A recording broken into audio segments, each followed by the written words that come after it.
Assalamualaikum warahmatullahi wabarakatuh. Kami dari kelompok 1 yang beranggotakan saya Herlina NPM 1911090243. Dan saya Susi Wiasi NPM 191110900254. Baik, di sini saya akan menjelaskan tentang menentukan populasi dan ukuran sampel.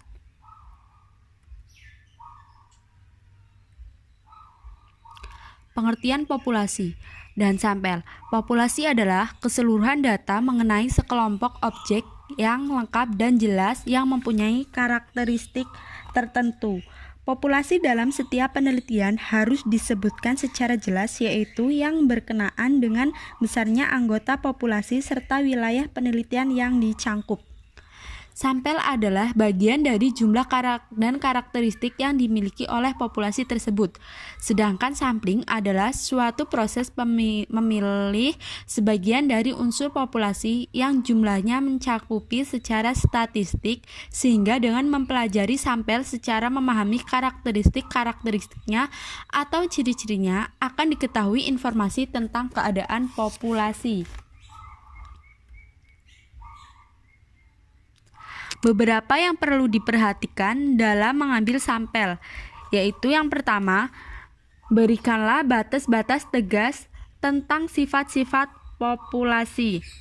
Populasi tidak harus manusia, populasi dapat pula berupa benda-benda lainnya.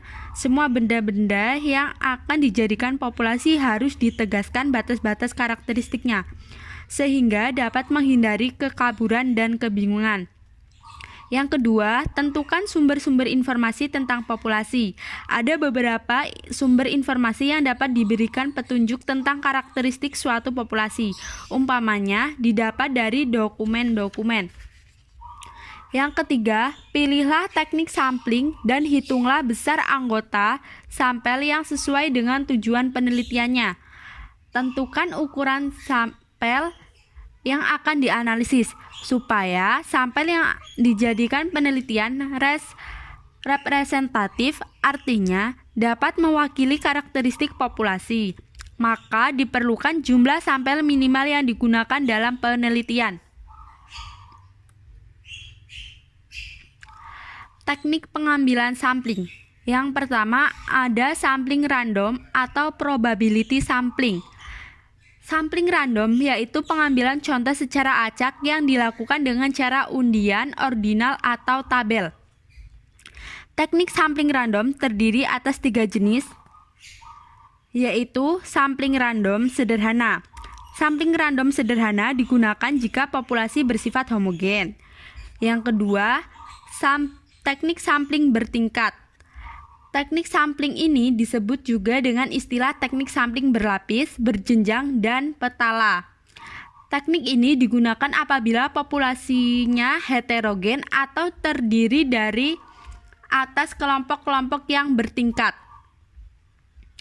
Penentuan tingkat berdasarkan karakteristik tertentu, misalnya usia, pendidikan, golongan, pangkat, dan lain-lain. Yang ketiga ada teknik sampling Closer. Teknik sampling ini juga disebut sebagai teknik sampling daerah. Teknik ini digunakan apabila populasi tersebar dalam beberapa daerah, provinsi, kabupaten, kecamatan, dan seterusnya. Yang kedua ada teknik sampling non-random atau non-probability sampling. Sampling non-random yaitu pengambilan contoh tidak secara acak. Teknik sampling non-random terdiri atas 5 macam, yaitu yang pertama teknik sampling sistematis. Teknik ini sebenarnya dapat termasuk kepada teknik random sampling sederhana yang digunakan secara ordinal. Artinya, anggota sampel dipilih berdasarkan urutan tertentu.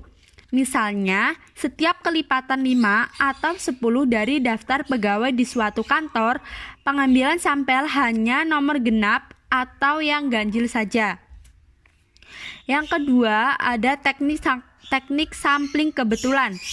Teknik sampling kebetulan dilakukan apabila pemilihan anggota sampelnya dilakukan terhadap orang atau benda yang kebetulan ada atau dijumpai dan dipandang orang yang dijumpai tersebut.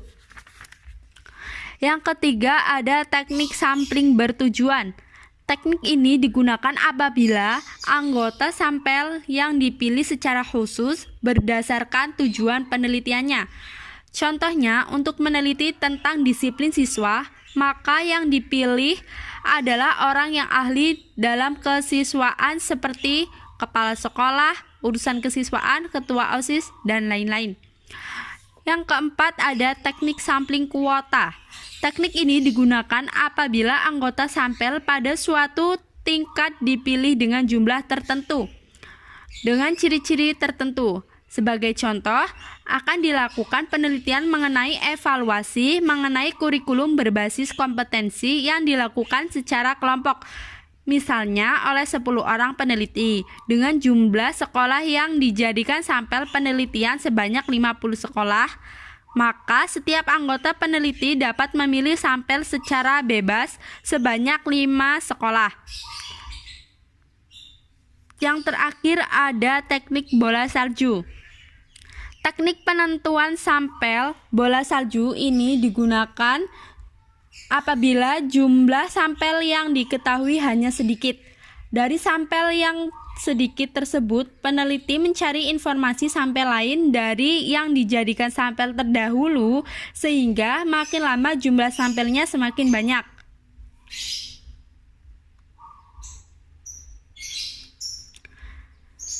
Penentuan besarnya ukuran sampel. Besarnya anggota sampel harus dihitung berdasarkan teknik-teknik tertentu agar kesimpulan dapat dipertanggungjawabkan. Menurut Rus Effendi 1998, untuk menentukan besarnya ukuran sampel secara random dapat dilakukan dengan dua pendekatan, yaitu rumus kekeliruan untuk pendekatan rata-rata populasi dan rumus kekeliruan untuk proporsi populasi. Yang pertama ada kekeliruan untuk pendekatan rata-rata populasi. Jika populasi berdistribusi normal dan simpangan baku dari populasi diketahui, maka ukuran sampel dapat ditentukan dengan aturan sebagai berikut. Yang pertama ada jumlah atau ukuran yang tidak diketahui, maka N lebih besar dari dalam kurung sigma dikali Z setengah A dibagi B kuadrat, di mana N jumlah anggota sampel, sigma adalah simpangan baku dari populasi, Z setengah A adalah nilai Z tabel, dan B bounds of error atau batas kekeliruan estimasi. Jika A-nya yaitu 0,01, maka rumusnya akan menjadi N lebih besar, yaitu sigma dikali 2,58 per B kuadrat. Jika A-nya 0,05, maka N lebih besar dari sigma dikali 1,96 per B dalam kurung kuadrat. Yang kedua, jumlah ukuran populasi jika diketahui, yaitu N lebih besar dari 4N dikali sigma kuadrat per dalam kurung N-1 B kuadrat ditambah 4 sigma kuadrat, di mana N besar adalah ukuran populasi, sigma adalah simpangan baku dari populasi, B adalah batas kekeliruan estimasi. Yang kedua ada kekeliruan untuk pendekatan proporsi populasi. Jika populasi berdistribusi normal, maka ukuran sampel dapat ditentukan dengan aturan sebagai berikut. Ada jumlah atau ukuran populasi tidak diketahui, maka yang pertama proporsi taksiran diketahui. N lebih besar dari P dalam kurung 1 min P dalam kurung Z setengah A per B kuadrat. Yang kedua, proporsi taksiran tidak diketahui, yaitu N lebih besar dari 0,25 Z setengah A per B kuadrat. di mana N jumlah anggota sampel, P proporsi taksiran yang akan diteliti, Z setengah A yaitu nilai Z tabel, dan B yaitu batas kekeliruan estimasi. Yang B yaitu jumlah atau ukuran populasi tidak diketahui, maka N sama dengan X kuadrat NP dalam kurung 1 min P per D kuadrat N min 1 min X kuadrat P dalam kurung 1 min P, di mana N kecil yaitu banyaknya anggota sampel, N besar yaitu banyaknya anggota populasi, P yaitu proporsi dalam populasi, D yaitu derajat ketelitian 1,96, X kuadrat yaitu harga tabel. Contoh soal teknik sampling proporsional. Misalnya anggota A adalah 20 orang, B 50 orang, C 30 orang. Jadi jumlah anggota populasinya yaitu 100 orang. Sedangkan besar anggota sampel 80, sehingga besar masing-masing sampel A, B, dan C dapat dihitung dengan cara yang pertama.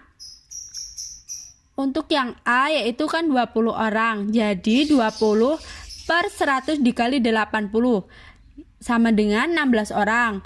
Yang kedua 50 orang, jadi 50 per 100 dikali 80 sama dengan 40 orang.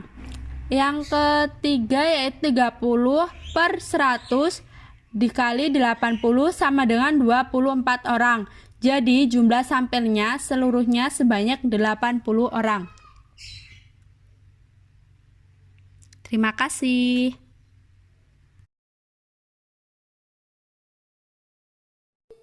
Sekian penjelasan dari kami. Wassalamualaikum warahmatullahi wabarakatuh.